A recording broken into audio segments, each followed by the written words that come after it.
नमस्कार, IND special में आपका स्वागत है। मैं हूं आपके साथ नवीन पुरोहित। हर लक्ष्य उसी के लिए बना जो तप करता विश्वासों का। हर फूल उसी की माला है जो दास नहीं मधुमासों का। जिसको जनसेवा के लिए सरकार नहीं चाहिए, जिसको जनसेवा के लिए पद नहीं चाहिए, जिसको जनसेवा के लिए कोई प्रतिष्ठा नहीं चाहिए, ऐसी ही शख्सियत, ऐसे ही संवेदनशील व्यक्तित्व का नाम है शिवराज सिंह चौहान।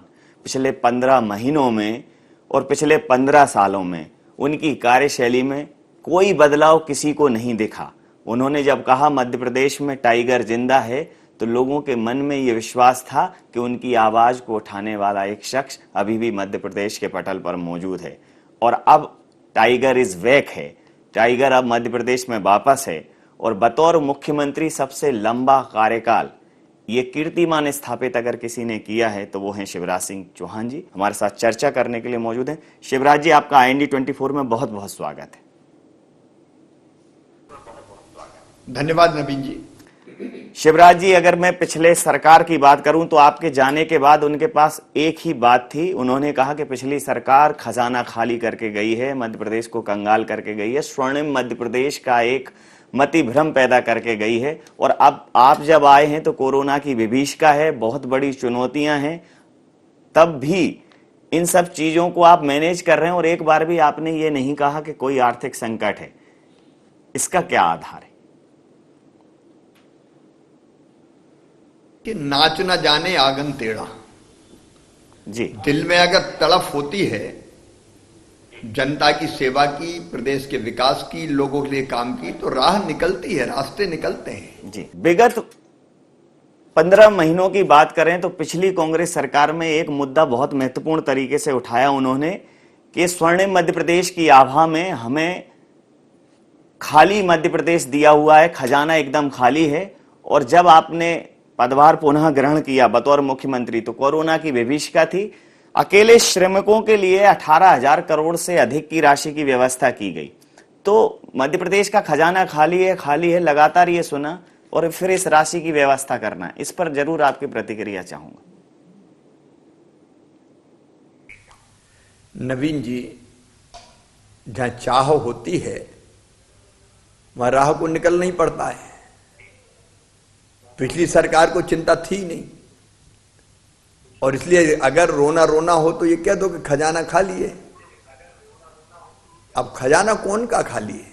हर महीने टैक्स आता है। ये बात सही है कि कोविड के कारण नहीं आया, टैक्स नहीं थे पैसे, लेकिन इसके बावजूद भी जनकल्याण के काम रोके नहीं जा सकते।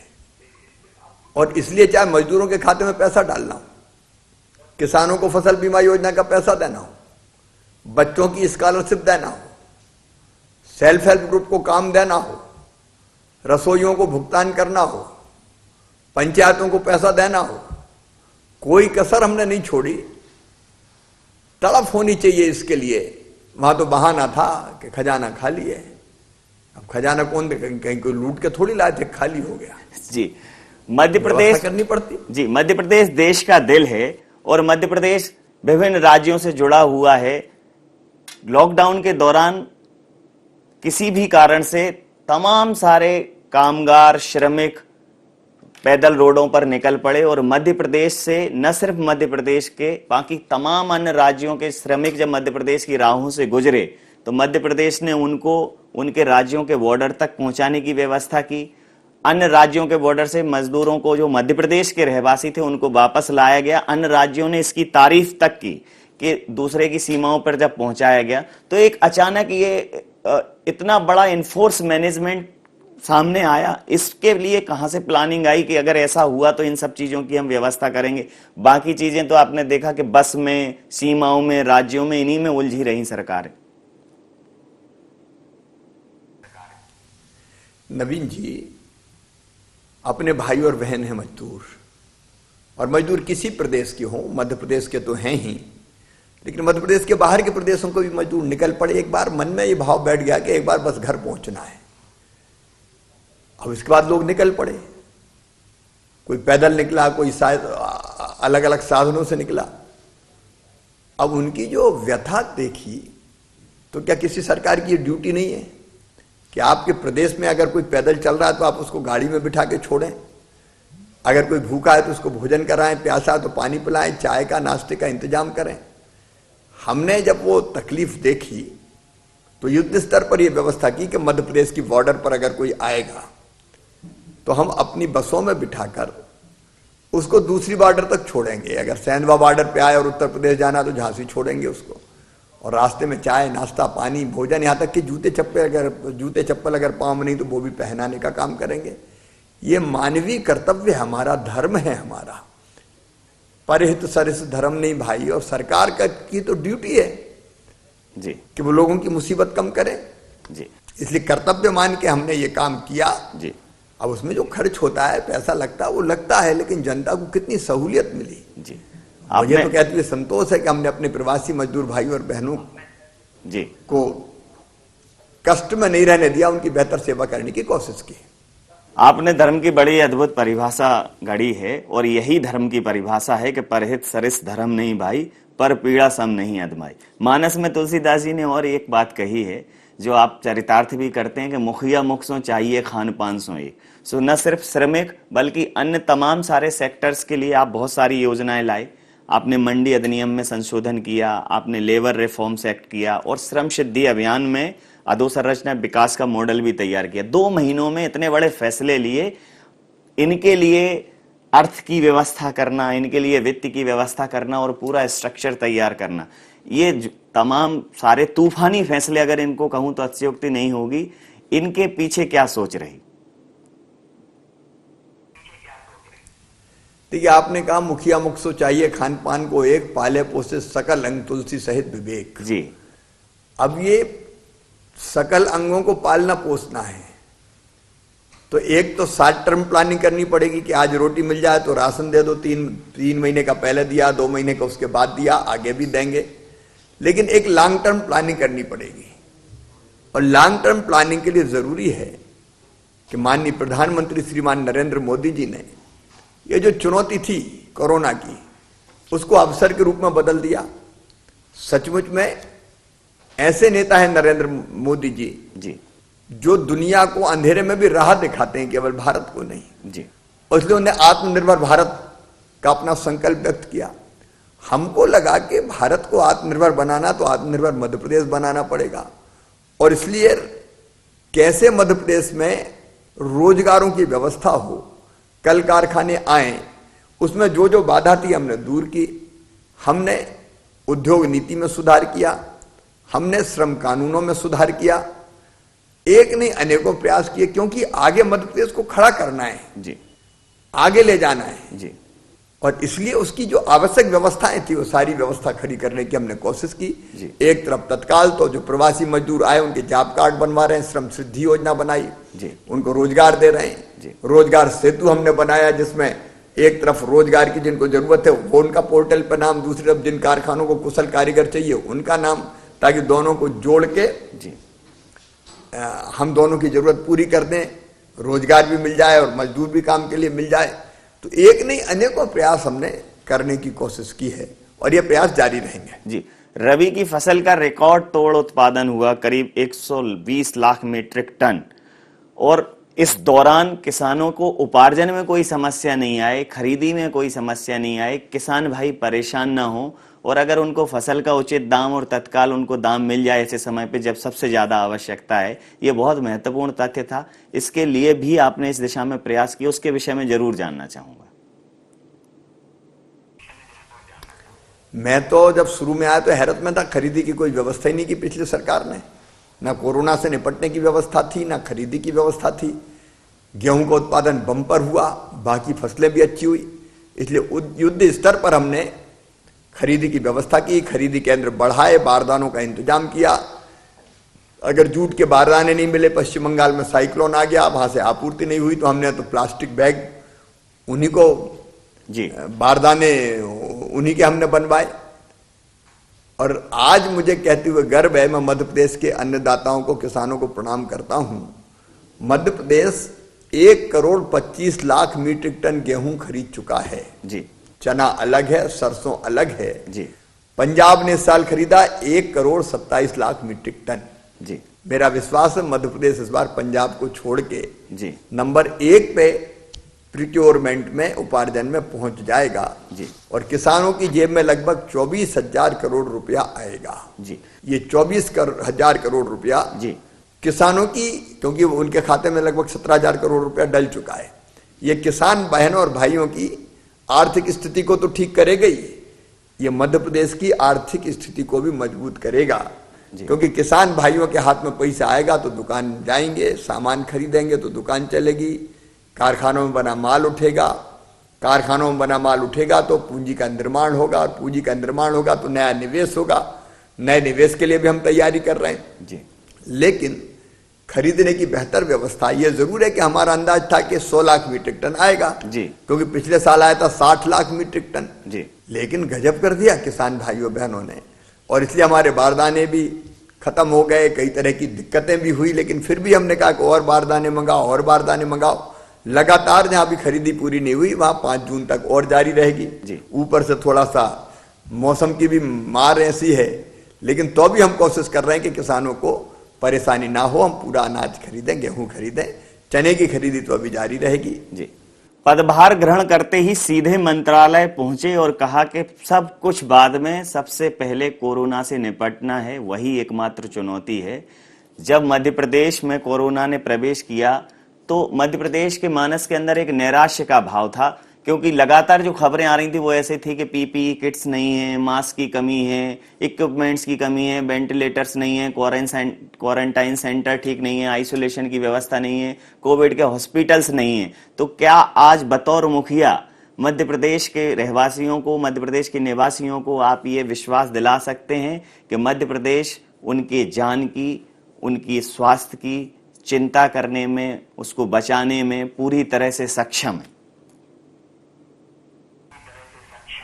मैं पूरी तरह से कॉन्फिडेंट हूं, व्यवस्थाएं पूरी बना ली गई है। ये अलग बात है कि जब आए थे तब कोई व्यवस्था ही नहीं थी, 60 टेस्ट भी नहीं हो पाते थे, अब 6,000 टेस्ट हो रहे हैं जी। इस सरकार ने, पुरानी वाली सरकार ने ना सैंपल लेने की व्यवस्था की जी। ना पीपीई किट की व्यवस्था की, ना मास्क की व्यवस्था थी, ना अस्पतालों की व्यवस्था थी, कोई प्रबंध ही नहीं थे जी। लेकिन आज अस्पतालों में पर्याप्त व्यवस्थाएं हैं। सरकारी व्यवस्थाएं कम पड़ी तो हमने निजी अस्पताल को भी कोविड डेडिकेटेड हॉस्पिटल्स के रूप में परिवर्तित कर दिया, इलाज की पूरी व्यवस्था की, और अब उसी का परिणाम है कि मध्य प्रदेश में जो हमारे एक्टिव केस है जी। उनकी संख्या बढ़ नहीं रही। पॉजिटिव आते हैं लेकिन उससे ज्यादा जो स्वस्थ लोग हैं, मरीज रिकवर होकर चले जाते हैं। आज रिकवरी रेट मध्य प्रदेश की 64% हो गई है जी। मतलब 100 में से 64 लोग स्वस्थ होकर घर जा चुके हैं जी। और व्यवस्थाएं माकूल है, पर्याप्त है। ये बात सही कि अनलॉक के कारण जब भीड़ बढ़ेगी, मैं जनता से अपील करना चाहता हूं कि आर्थिक गतिविधियां शुरू करें जी। लेकिन 2 गज की दूरी रखें जी। फेस कवर मतलब मास्क लगा के रखें, बार बार हाथ धोते रहें, ये जरूरी है। क्योंकि कई बार भीड़ का रेला मैं देखता हूं तो लगता है कि इससे दिक्कत बढ़ेगी जी। लेकिन मैं पूरी तरह से आश्वस्त हूं और जनता को भी भरोसा है जी कि मिलकर हम इस कोरोना को पराजित कर देंगे। जहां आप कह रहे हैं सर कि पिछले सरकार में कोई तैयारी नहीं थी, वहां पूरी कांग्रेस राहुल जी को इस मामले में प्रबंधन गुरु स्थापित करने में लगी हुई। उन्होंने कहा, उन्होंने बार बार पूरे देश की सरकार को चेताया, केंद्र सरकार को। उन्होंने तो ट्वीट किए थे कि कोरोना आने वाला है, सुनामी टाइप का होने वाला है, बहुत बड़ी विभीषिका होने वाली है, लेकिन उनको गंभीरता से नहीं लिया गया और हम होते तो बेहतर करते, ये कांग्रेस कह रही है सर। अब गाल बजाने में कुछ लगता नहीं है, जब करना था सरकार थी तब तो किया नहीं, आईफा के आयोजन में लगे रहे जी। और अब राहुल गांधी की बात कर रहे हैं। अब राहुल जी ने तो पहले कहा था कहीं फरवरी में ही, वो ही कह रहे थे कि मैंने चेताया था तो यहां की सरकार क्यों नहीं चेती जो फरवरी में थी। केवल कहना, फोटो खिंचवाना, मजदूर के बीच जाके बैठ जाना और फोटो खिंचवा के वापस आ जाना, इससे कोई मजदूरों का भला होगा या जनता का भला होगा? कांग्रेस अपना योगदान बताए जी। कोरोना से लड़ने में क्या योगदान दिया? एक आध दिन नाटक किया कहीं उत्तर प्रदेश में, बस मंगा रहे हैं, बस नहीं आने दे रहे, बाद में पता चला बस की जगह स्कूटर के भी नंबर दे दिए उनने। तो अजब गजब पार्टी है कांग्रेस, क्या कहें उसके बारे में। जी, जैसा आपने कहा कि पर उपदेश कुशल बहुतेरे, जे आचरण ते नर हैं घनेरे। अब आचरण, उसको आचरण में लाने की और उसको अप्लाई करने की जवाबदेही सर आपकी है और आपको फील्ड के नेता के तौर पर जाना जाता है। मध्य प्रदेश ने 15 महीनों में भी, जब कांग्रेस की सरकार थी मध्य प्रदेश में, आपको बिल्कुल वैसे ही निरंतर जनता के बीच में पाया। आज शिवराज सिंह चौहान निश्चित रूप से पूरे प्रदेश में श्योपुर से शहडोल तक नजर रख रहे हैं, लेकिन जनता के बीच में नहीं जा पा रहे हैं इन सारी जिम्मेदारियों के तहत और तमाम सारे प्रिकॉशंस के तहत। तो कैसे रोक पा रहे होंगे इस टाइम पर अपने आप को आप? देखिए, मैं तो पहले दिन से इंदौर जाना चाहता था। भोपाल में मैं पहले घूमा, लेकिन फिर कोविड जैसी बीमारी थी, उसके कारण केंद्र ने गाइडलाइन दी और ये कहा कि मुख्यमंत्रियों का इस समय जनता के बीच में निकलना उचित नहीं है।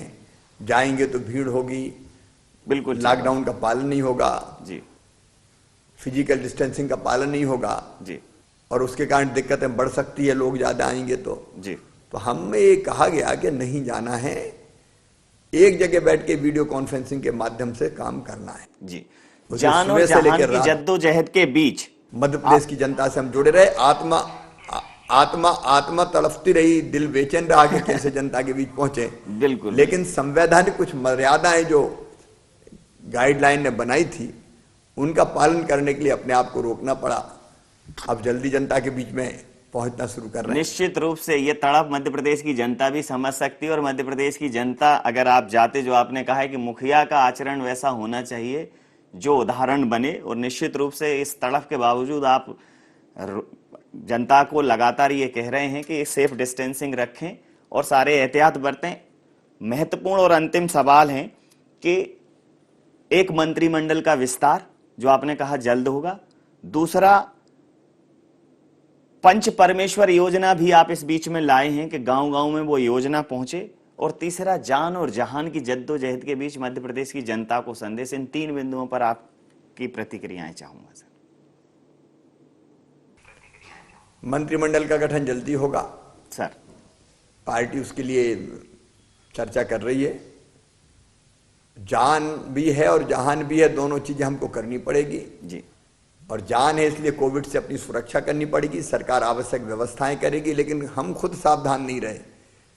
अगर हम सावधान रहे तो हम कोविड को मार देंगे, और हम सावधान नहीं रहे तो कोविड हमें पकड़ लेगा, बिल्कुल ठीक। अस्पताल जाना पड़ेगा जी। इसलिए सावधानियां जो मैंने पहले बताई जी वो सावधानी रखना अत्यंत आवश्यक है जी। तब हम इस महामारी को परास्त कर पाएंगे। और मुझे पूरा विश्वास है जी। मीडिया ने भी बहुत सकारात्मक सहयोग दिया, IND 24 चैनल का भी हमको भरपूर सहयोग मिला है सर। कुल मिला के कोविड से लड़ाई में पूरी जनता एक हो गई सर। और इसलिए हम इसको पराजित कर लेंगे। लेकिन मैं फिर कहता हूं सर, सावधानी अत्यंत आवश्यक है। सावधानी अगर रखी तो कोविड को हम सर इसी आर्थिक समस्या के बीच में पंच परमेश्वर 1555 करोड़ रुपए, उस पर जरूर जानना चाहूंगा कि पंच परमेश्वर, क्योंकि भारत की आत्मा गांव में बसती है और आपके जेहन में गांव सबसे पहले जिंदा है। आपका तो सीधा जुड़ाव ही गांव से है। गांव का विकास रुकना नहीं चाहिए। पिछली सरकार ने धोखा दिया किसानों को, पिछली सरकार ने धोखा दिया गांव वालों को। न गांव में विकास न शहर में विकास। पैसे नहीं दिया पंचायतों को, एक कंकर नहीं डाला। अभी हमने 1555 करोड़ रुपए की राशि रिलीज की है जी। जनसंख्या के अनुपात में 7-8 लाख रुपया से लेके 6 से लेके 10 लाख रुपया तक प्रत्येक पंचायत में जाएंगे। अब वहाँ सड़कें बनेंगी, वहाँ छोटी मोटी पुल पुलिया बनाना तो बनेगा, कोई और निर्माण के काम गांव में जरूरी तो वो होंगे। जो गांव के निर्माण के काम हैं वो इस राशि से होंगे। गांव के विकास को हमने फिर रफ्तार दी है जी। जो पिछली सरकार में रुक गई थी। है अपना हिंदुस्तान कहाँ, वो बसा हमारे गांव में जी। तो पंच परमेश्वर योजना से गांव का विकास होगा। बहुत शुक्रिया, बहुत धन्यवाद सर हमसे जुड़ने के लिए, बात करने के लिए और तमाम सारे विषयों पर आपको भी बहुत अभिव्यक्ति के लिए। तो चलना गिरना फिर से चलना, यह उन्नति सोपानों का क्रम है। जो सदा शिखर पर बना रहे वह मात्र बुद्धि का विभ्रम है। उसका पौरस ही पुण्य धाम, जिसकी सांसों में तीरथ है, जिसका निश्चय ही तेज पुंज, गंगा का वही भगीरथ है। निश्चय के लिए, संकल्प के लिए और संकल्प की पूर्ति के लिए शिवराज सिंह चौहान जी ने कहा है कि ना अर्थ आड़े आने दिया जाएगा, ना कोई अन्य चीज आड़े आने दी जाएगी। मध्य प्रदेश के विकास के लिए और इस कोरोना की रोकथाम के लिए, जान बचाने के लिए और जहान चलाने के लिए जो भी संभव प्रयास हैं वो किए जाएंगे और मध्य प्रदेश की स्वर्णिम आभा मध्य प्रदेश में वापस लौटेगी। और मध्य प्रदेश का जो सबसे बड़ा प्रश्न है कि मंत्रिमंडल का विस्तार कब होगा, उन्होंने कहा वो भी बहुत जल्द होगा। तो तमाम सारे विषयों पर मध्य प्रदेश के मुखिया ने अपने जो विचार साझा किए, निश्चित रूप से आपको लगा होगा, मुखिया को जब आप सुनते हैं, जब घर के सबसे बड़े सदस्य के विचार आपके जेहन में स्पष्ट हो जाते हैं तो एक आत्मविश्वास पैदा होता है। मध्य प्रदेश की जनता ये विश्वास रखे कि मध्य प्रदेश की सरकार हर संभव प्रयास कर रही है, लेकिन उतना ही सरोकार इस प्रयास में आपका भी है। तो जो भी सावधानियां हैं, एक फिजिकल डिस्टेंस मेंटेन करें, उचित दूरी बनाए रखें और जो एहतियात हैं, मास्क पहनें जब आप बाहर जाएं, भीड़ भाड़ में जाने से बचें, पब्लिक गैदरिंग से बचें, साफ सफाई रखें, स्वस्थ रहें, सुरक्षित रहें। IND स्पेशल में इतना ही। आप बने रहिए IND 24 के साथ और देखते रहिए IND 24। नमस्कार।